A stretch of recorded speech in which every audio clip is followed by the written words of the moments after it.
La inflación de octubre fue 2,7%, la más baja en casi 3 años, acumuló 193% en los últimos 12 meses.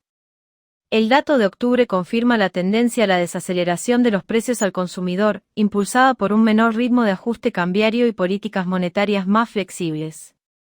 Analistas prevén que, de mantenerse esta trayectoria, podría consolidarse una inflación mensual en torno al 3% para los próximos meses.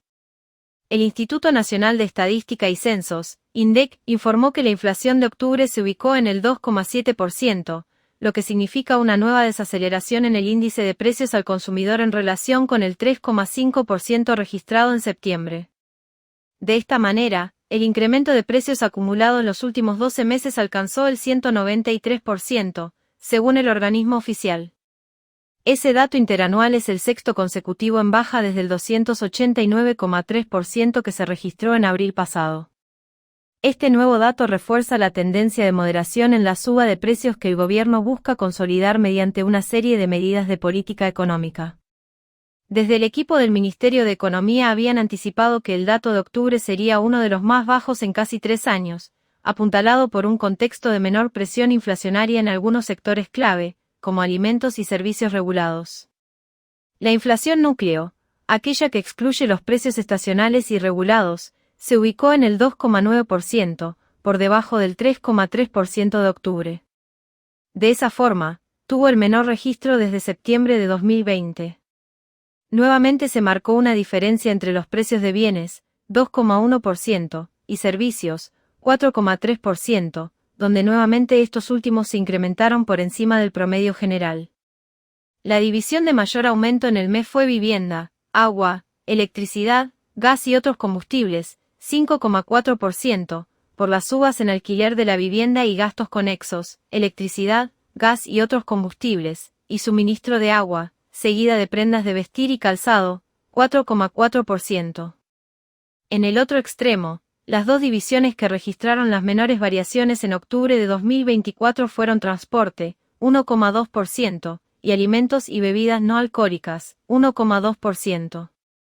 Las primeras señales de esta desaceleración ya se habían observado en las mediciones parciales de la ciudad de Buenos Aires y otras ciudades del interior, como Bahía Blanca, donde la inflación mensual de octubre registró un descenso respecto a septiembre.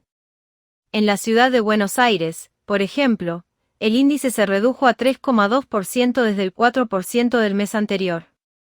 Esta moderación en la inflación porteña fue impulsada principalmente por menores aumentos en los rubros de alimentos y bebidas no alcohólicas, así como en servicios vinculados a la vivienda.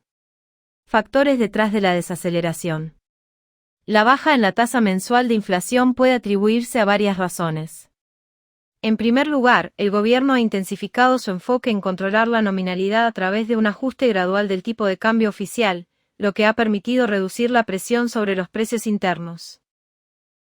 Desde la devaluación de diciembre, el ritmo de ajuste del dólar se fijó en el 2% mensual, lo que se ha convertido en un ancla clave para moderar las expectativas inflacionarias.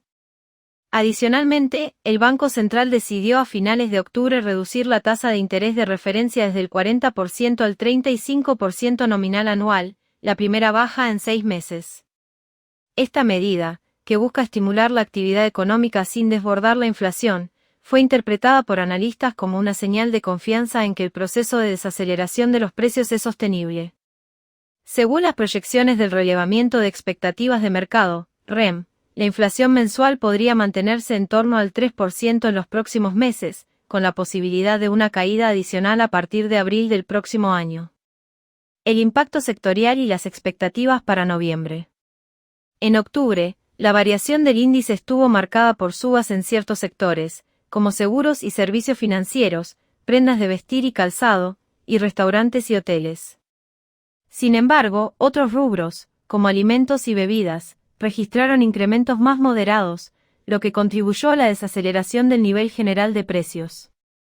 De acuerdo con las consultoras privadas, este patrón se mantendría en noviembre, aunque los aumentos previstos en servicios regulados y algunos precios estacionales podrían generar leves repuntes en los próximos meses. Los datos de alta frecuencia que monitorea la Secretaría de Comercio ya habían anticipado una reducción en la inflación núcleo, que excluye los componentes más volátiles como alimentos frescos y servicios regulados. Según estimaciones de consultoras como Ecoboy y Equilibra, la primera semana de noviembre mostró un leve repunte en alimentos, pero aún se mantiene por debajo del promedio mensual de los meses anteriores. Perspectivas de política económica. De cara al futuro, el gobierno enfrenta el desafío de sostener esta tendencia de desaceleración sin afectar la recuperación económica. Una de las herramientas que podría utilizar en los próximos meses es una reducción del ritmo de ajuste del tipo de cambio oficial, buscando que este mecanismo continúe anclando las expectativas de inflación. Además, se espera que el INDEC implemente próximamente un índice de precios actualizado, que incluirá un mayor peso de los servicios en su ponderación, reflejando mejor el consumo actual de los hogares. Esta modificación podría tener un impacto en la medición de la inflación, aunque desde el organismo han indicado que aún se están realizando pruebas técnicas y que no hay una fecha oficial para su implementación. Mientras tanto, la política monetaria sigue enfocada en mantener una tasa de interés real positiva para incentivar el ahorro en pesos y evitar una presión adicional sobre el mercado cambiario. No obstante, algunos economistas advierten que, si bien la desaceleración en la inflación mensual es positiva, el nivel general de precios sigue siendo extremadamente elevado, con una inflación interanual que supera el 200%, lo que impacta en el poder adquisitivo de la población.